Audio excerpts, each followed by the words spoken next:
CAG की report आम आदमी पार्टी के काले कारनामों का चिट्ठा है और ये हमने चुनाव में दिल्ली की जनता से वादा किया था कि जिसने भ्रष्टाचार किया है उसको जवाब देना पड़ेगा। तो आज हम उम्मीद करते हैं कि माननीय उपराज्यपाल जी के भाषण के बाद सीएजी की रिपोर्ट पटल पर आएगी तो जितने भी इनके काले कारनामे हैं वो दिल्ली की जनता के सामने आएंगे। आज पूरी तैयारी है और कैग की रिपोर्ट आज पेश करी जाएगी। दिल्ली की सत्ता की, दिल्ली के लोगों की जो गाड़ी कमाई इन्होंने जो अपने प्रचार प्रसार में उड़ाई और जो जिस प्रकार के गोरखधंधा किया उसका एक एक पाई इनसे वसूल करी जाएगी और जितने भी दिल्ली में गलत भ्रष्टाचार हुआ है वो कैग रिपोर्ट के माध्यम से जांच होगी और उसमें मुझे लग रहा है इनके आते से ज्यादा मंत्री जेल जाएंगे। कहाँ फोटो गिरा? आप जाइए रूम में, कल आपको दिखाया था सारे पत्रकारों को, फोटो सारी वैसी लगी है। ये लोग बौखला रखे हैं क्योंकि कल कैग की रिपोर्ट है, आज कैग की रिपोर्ट पेश होनी है, इसलिए बौखलाहट है इन लोगों को।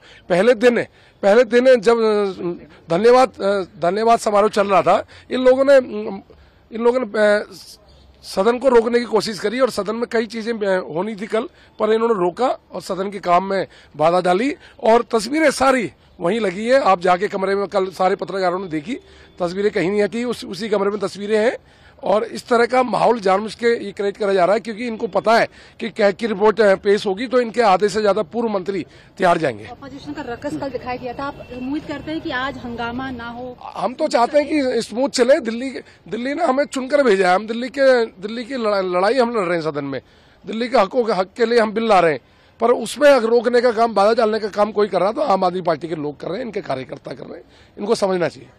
आज दिल्ली की विधानसभा में अरविंद केजरीवाल जी द्वारा किए गए घोटालों को जो कैग रिपोर्ट में सामने आए थे, जिसको पिछले 3 साल से केजरीवाल जी ने दबा रखा था, जिसमें शराब की सप्लाई को लेके जो परफॉर्मेंस रिपोर्ट है उसमें भी घोटालों की बात सामने आई, ऐसी 14 रिपोर्टें जो हैं वो एक एक करके अब टेबल होंगी।